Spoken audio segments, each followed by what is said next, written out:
iepriekšējā sērijā. Это просто был, как это, мирный взрыв, что ли, так скажем, в мирных целях, вот. Pēc sarunas ar tanti Vaļu ekspedīcija dodas uz viņas norādīto pazemes atomsprādzienu vietu. Gandrīz visiem ceļojuma dalībniekiem ir skumji pametot skaistos, senos Hibīnu kalnus, kurus īsajā laikā nebija lemts iepazīt tā, kā gribētos. Ekspedīcijas automašīnas caur Kiroskas pilsētai dodas tālāk līdz Baltijai jūrai, lai nokļūtu Karēlijā.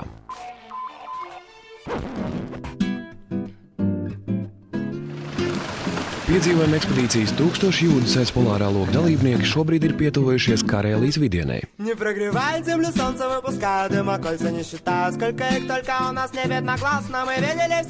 Lai sasniegtu pirmo mērķi Karēlijā, Kemas pilsētu, ir jānobrauc vēl daži 100 kilometru, vienlaicīgi baudot mierīgo un mazo ciematiņu nesteidzīgo dzīvi un ikdienu.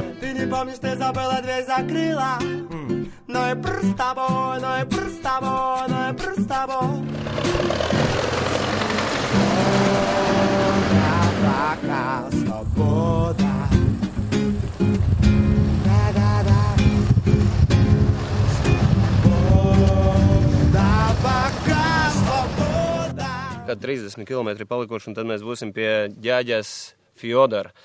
Tur būs pirts, tur atkal būs knišļi, jaunas pumpas, kuras niez.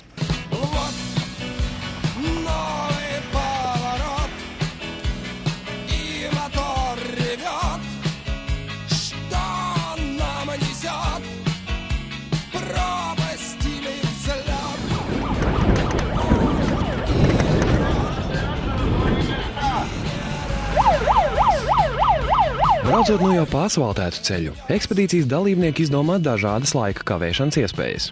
Pirmais variants ar braukšanu pa ceļu apmali neliekas gana interesants, un arī drošības apsvērumu dēļ netiek akceptēts. Tāpēc mašīnas apstājas ceļa malā, lai Harīsila ekipāža varētu prezentēt pilnīgi jaunu ideju. Viens. Bet cik mums ir bijis kārtībā? Дорога FM, Expedition Radio, Дорога FM. Радио для тех, кто не считает себя лохом, городским лохом. Radio priekš tiem cilvēkiem, kas neuzskata sev par pilsētas lohiem. Rēterkungs, kur tad ir, piedod, Rēterkungs, kur tad ir muzons? Sastākiem pasaules gabaliem. 81. gads! Ej! Expedition Radio! Paldies! Ideāli! Labākais radio pasaulē! Urā!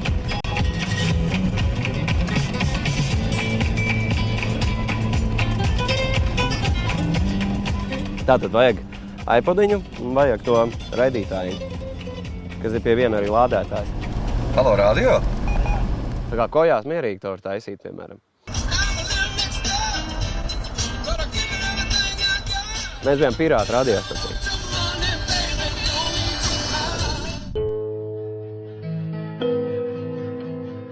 Nokļūstot līdz Kemas pilsētai, mēs dodamies caur nelielam ciematam, lai redzētu Balto jūru un aplūkotu pasakainu Krievijas ziemeļainavu.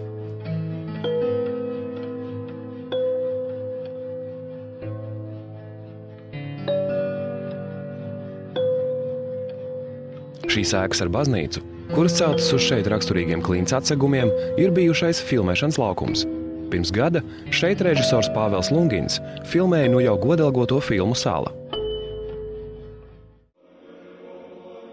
Filmas Sala pamatā ir stāsts par grēku nožēlošanu. Lielā Tēvijas kara laikā sarkanarmietis Anatolijas Sevastjanovs izdara smagu grēku.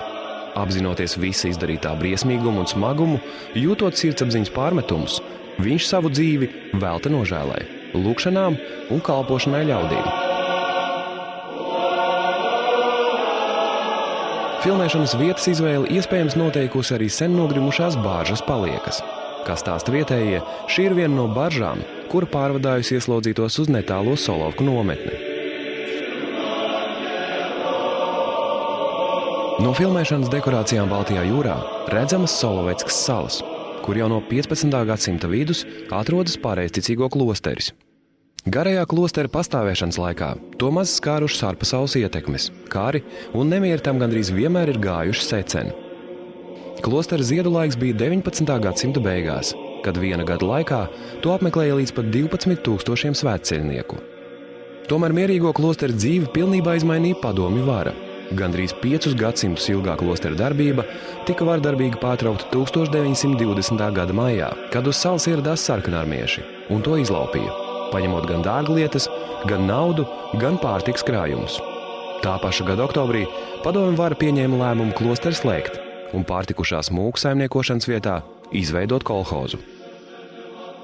Strādnieku varu šīs salas spēja darboties tieši 3 gadus, tad kolhozs slēdza. Jau pēc gada padomju vara bija izdomājusi jaunu pielietojumu bijušajam klosterim, un 1923. gada maijā uz Solovku speciālās nozīmes nometni tika atvesta pirmā ieslodzīto barža. Tā arī aizsākās pirmās padomju koncentrācijas nometnes vēsture. Solovku ieslodzītie bija cariskās Krievijas un Baltie virsnieki, radošā inteliģence, zinātnieki un garīdznieki, bagātie zemnieki jeb kulaki un citi padomju varai nevajadzīgi un bīstami elementi. Nometni slēdza 1939. gadā, tomēr no Soloveckas salas tā arī nekad vairs neatgriezās neskaitāmi 1000 ieslodzīto. Šodien pa ceļam uz salu atkal var satikt svētceļniekus, kur ceļš ved uz klosteri Soloveckas salā.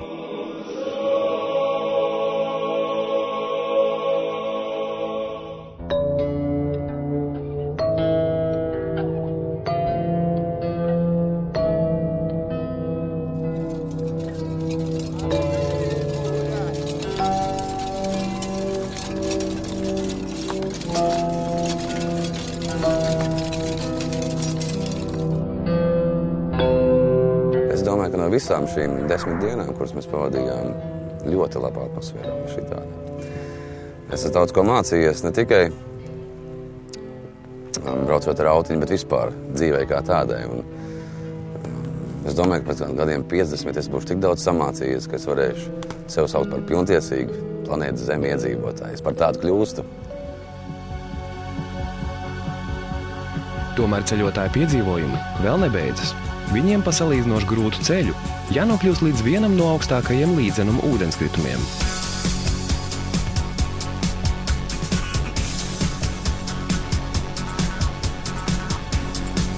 Nu jau ekspedīcija ir pieradusi pie koka tiltiem. Tie vairs neizraisa tādas emocijas un sasprindzinājumu kā pirmie un liekas gana stabili. Ātrumu ierobežojošā zīme gan šeit uzlikta precīzi, jo pat ar piepūli ātrāk kā ar 20 km/h uz tiltu pabraukt nav iespējams. Mālainais ceļš atgādina keramiķa darbnīcu, jo māla konsistence ir tāda, lai uz vietas varētu sākt veidot traukus un māla podus.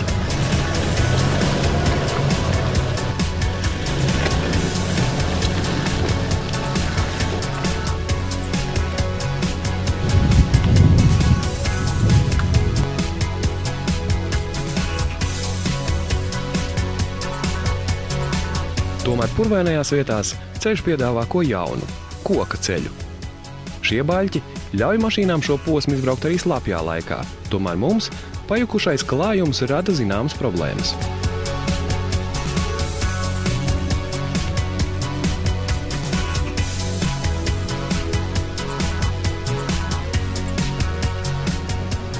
Tikai nebija braucam uzreiz, cik mēs maksimāli ātri varam, vēl dafīgi ceļš. Vēl pusavecī nav nobraukt. Jūs tā nevilktos? Ko nevilktos? Es taču gaidu laiku karavānu. Jūs varētu bišķi ātrāk. Protams, ka varētu. Es tāpat kaut kur sēdēšu un gaidīšu. Nārķis, tu esi jocīgs. Mikrofonā pasaka. Nārķis ir... Viņš ir tāds džeks vispār.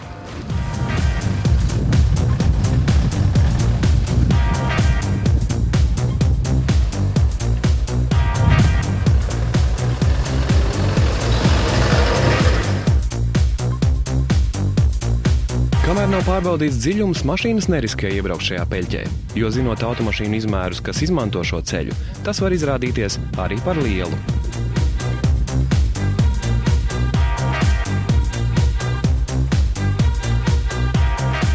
Pārsteigumu sagādā nākamā peļķe. Normunda vadītā mašīna uzkaras uz zemūdens akmens un jālūdz palīdzību otrai mašīnai. Egon, atnāk kastu!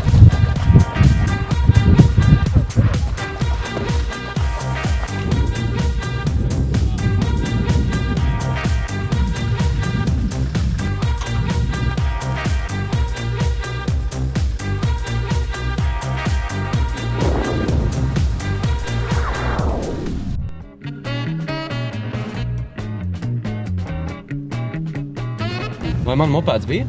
Skaidrs, ka bija mopēds. Es tiku diezgan tādā, no mantojuma ceļā. Jo man krustāvs atteicās piedalīties izrādē dzīve, un tā es mantoju no viņa mopēdu. Bet viņš bija pats viņu saķūnējis tā, ka pirmo reizi, tā, kad es ielīdu, noskrūvēju galvu, apskatīties, kas tur ir, nomainīt gredzenus. Un ar to arī beidzās. Viņš gāja pēc tam līdz 20, tā. Bet tā ka nebija es tur ielīdis, tā bija, tipa gāja normāli, bet visu laiku vajadzēja pieliekties un uzsūknēt benzīnu, jo kaut kas viņam tur nepatika. Viņam vienkārši jāuzsūc visu laiku, jo viņš pats nevilka tur, kaut kā tā. Bez tam bračkām bija taču moči, visi pēc kārtas. Neizņemot Čežets nebija, Java bija, Iš bija, Minska bija. Visām esmu braucis. Ar Minsku braucu līdz brīdim, kamēr viņi apstājās, un tad gāju uz mājām paprasīt, lai kāds uzceļ. Tā, ja viņa liela, zini kā, viņš ir pēc manu.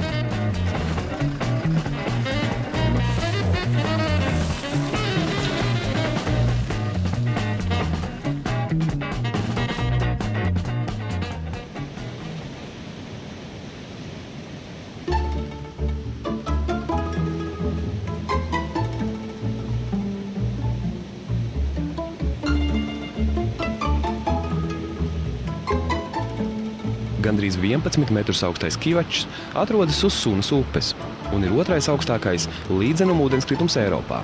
Tam ir 4 kaskādes, un tas ir veidojies dažādu zemes bloku nevienmērīgas celšanās rezultātā.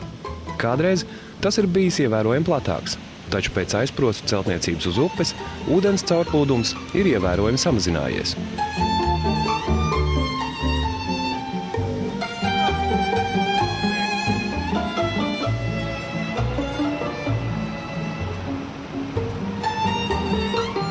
Ekspedīcija dodas tālāk uz Ladogas ezera piekrasti uz pilsētu Oļeņieca, kur mūs gaida Karēlis Fjodors.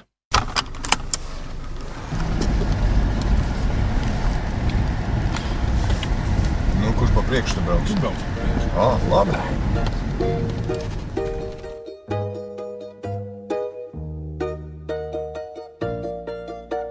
Ik pa brīdim mēs izbraucam caur maziem Karēlijas ciematiem. Vietējos iedzīvotājs tikpat kā neredz, tāpēc vēl jau vairāk, skatoties uz vecajām un bagātīgi ar kokgriezumiem rotātajām koka mājām, rodas brīvdabas muzeja sajūta.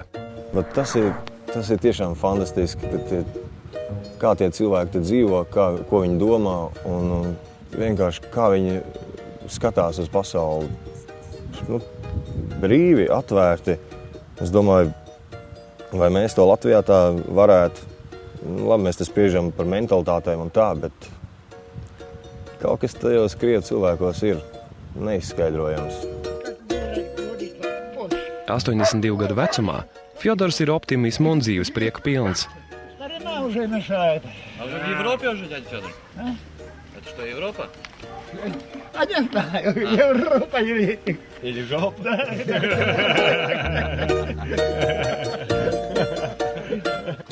Lietiši sarunājam par pirts kurināšanu un dodamies uz Ladogas ezeru, meklēt jaunu nometnes vietu.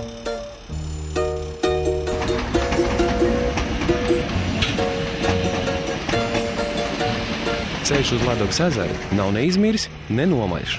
Tomēr tieši šeit, pēc 4000 km braucienu pa Krieviju, mūs sagaida visnepatīkamākais piedzīvojums, kuram nav gatavs neviens. Piedalījāmies Krievijas bojeviku uzņemšanā.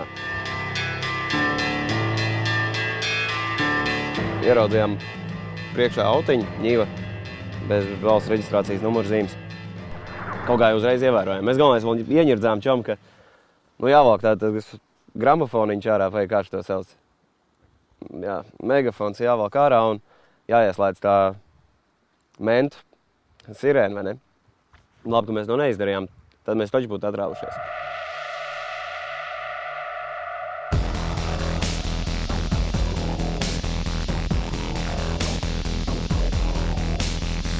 Tad, kad mēs ieņirdzām par to, tad džeks no aizmugurējā loga izkārās laukā ar automātiņu.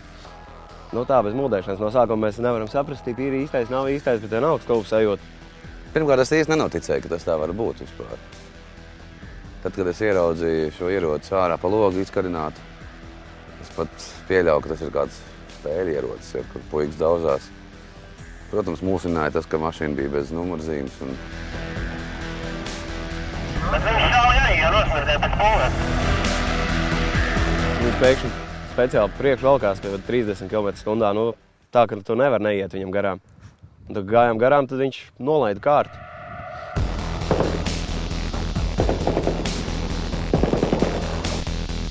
Trauksmes sajūta. Nu, kaut kādā mirkli man iemetās, protams. Piesardzība, jā. Jau atgriez nedaudz pie realitātes, kad mēs tomēr esam Krievijā un ka nevis es aizbraucu pa Eiropu kaut kur paskatīties kalnus smuki un visiem jautā ceļu un visi priecīgi, kāda te pārsvarā visu laiku arī cilvēki bija. Bet ka ir arī Krievijas otra puse, kur čaļi pieliek mūli un dod riktīgi pašaudīties tīri. Nē, priekšstats par Krieviju jau tāpēc skaidrs, ka jebkurā jomā šeit ir baigi tālaisties no līdz. Nu jā, pēc tam runājot ar tiem vietējiem, tad viņi arī atklāja, ka tas Sanktpēterburgas tuvums šeit bišķi iesit pa seju. Te go 350 km līdz Sanktpēterburgai, līdz ar to pēc Krievijas attālumiem tas tāds špļāviens jūrā, ja piece of cake, jeb mazs gabaliņš tātad. Te viņi atbrauc izālēties, džeki. Kāpēc nepašaudīties pa ceļu braucot kruta? Es domāju, ka viņi neko ļaunu jau negribēja. Tas tā vienkārši bišķi pašaut kaut kur vēlams mērķī braucošā. Mums ir oranžas mašīnas vienkārši, man liekas, tas ir ideāls mērķis. Tur muļķim būtu netrāpīt. Un tā. Mums to darīja. Viņš tiem tur mazajiem, tam žigulītiem neko. Viņš vilka ārā tikai, ka mēs bijām astē. Tas bija bez nevar pateikt. Nopērkam kaut kādu, davai. Bija sajūta, ka varētu arī dabūt pa sāniem. Pēc incidentu uz šosejas ekspedīcijas dalībnieki dodas pie bijušā atomreaktoru inženiera Nikolaja, kurš dzīvo tikai pāris kilometrus no apšaudes vietas un, iespējams, varēs palīdzēt braucējiem ne tikai ar padomu.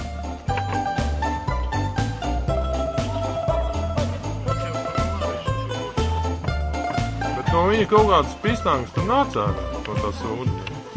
Dzirdējuši bija tiek nakšķi? Nē, smirdējuši arī. Nē, nu.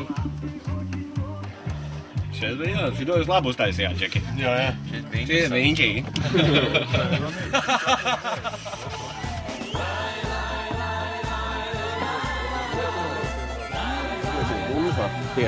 Малина свежая. Морожка тоже своя, все местное отсюда.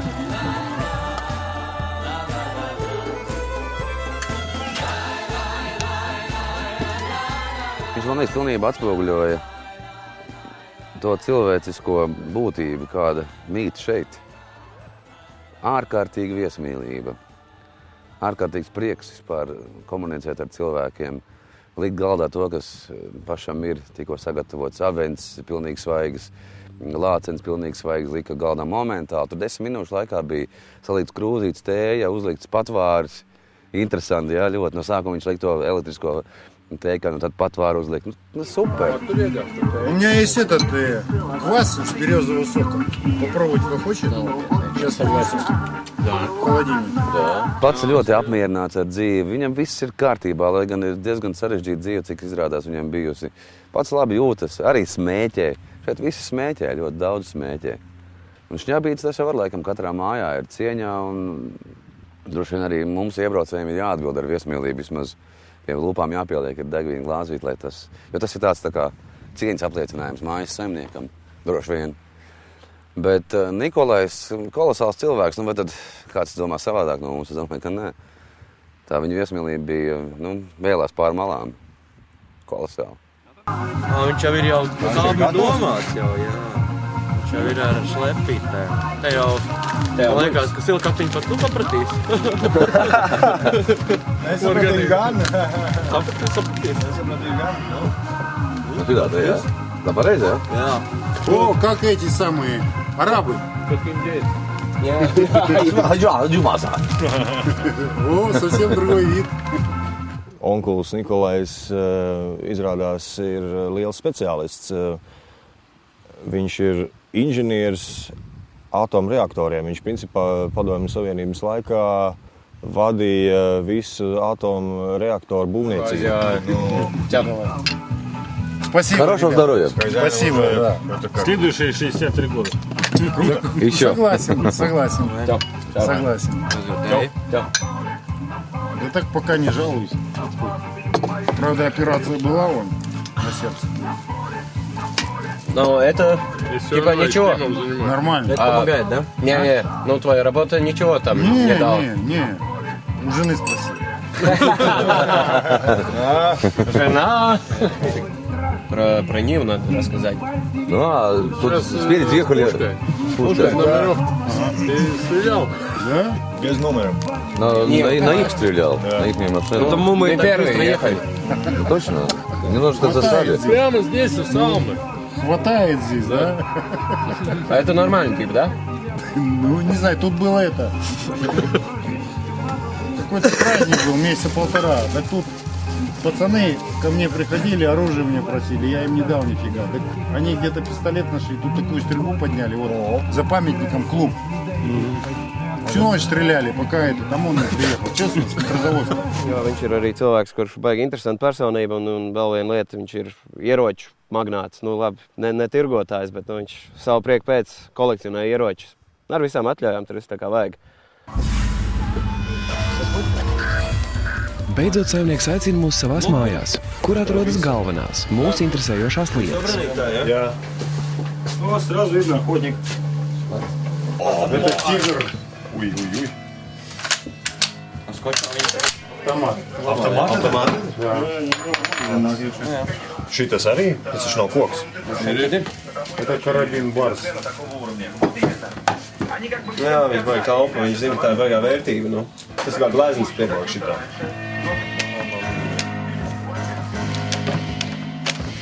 А Калашников есть у тебя? Я не видел никогда. Ну так, в жизни. Нет, точно. Это Калашников, да?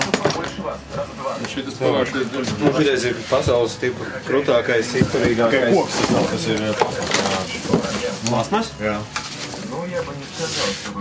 Это сигнал? А это raketniца, да.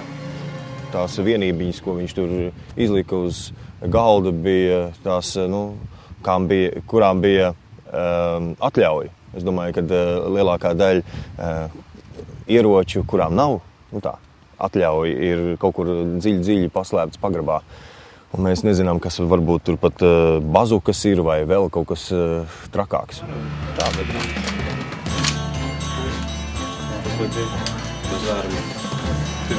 Ну ты даешь. Вот патроны. Для этого? А это да? Да. А это как снайперская, да? Танк совершал. У меня есть. Оптический прицел тоже, да?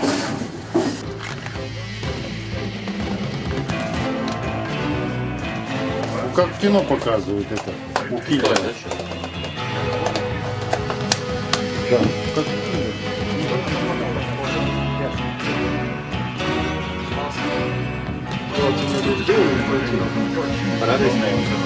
Zūmiņš tāds kā... Tā māja ir ļoti svērts. Teicu tā liela zvērs. Tev redzīgi, tas galvenais, ka tu vari pilnīgi tēmīgi. Tur, kur vidū, tur arī ir kājauks. А как это называется вот это? Тигр 9. Да. Патроны 9,2 миллиметра. Да? Это не русский. Это я на завод заказывал, по заказу. А, это лазер? Да. Tagad tev pienāk objektam uz virsū, tad tur arī kraus. Глаза не надо закрывать. Не закрывай глаза. Видишь? Может, не считать. Не, все.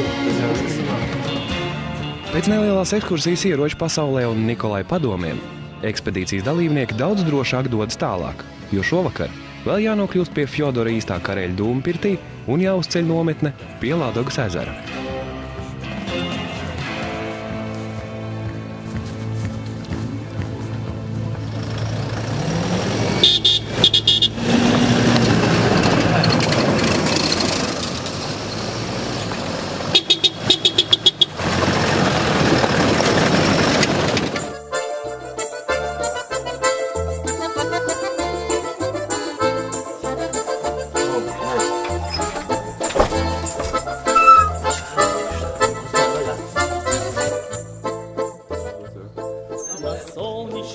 поляночке дугою выгнул бровь парнишка на тальяночке, играя про любовь.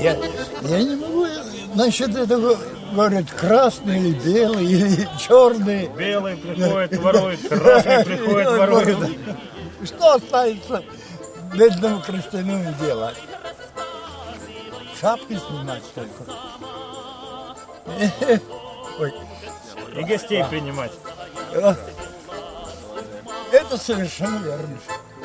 Лучше принимать гостей, чем быть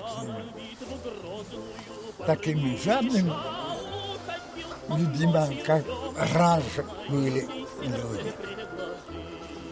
Аж были. Гордая шутила, видно с ним, когда вернешься с орденом, тогда поговорим. Играй, играй, рассказывай, итальяночка сама. Pēc Fjodora Pirts nakts melnumā tiek uzcelta nometne. Dienas notikuma radītais sasprindzinājums pie ugunskura vairs nav pamanāms. Un visi ceļotāji apspriež pilnīgi citas lietas.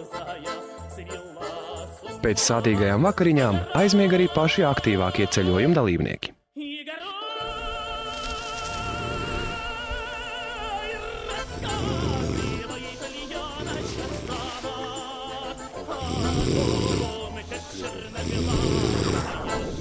Nākošajā piedzīvojuma ekspedīcijas 1000 jūdzes polārā loka sērijā.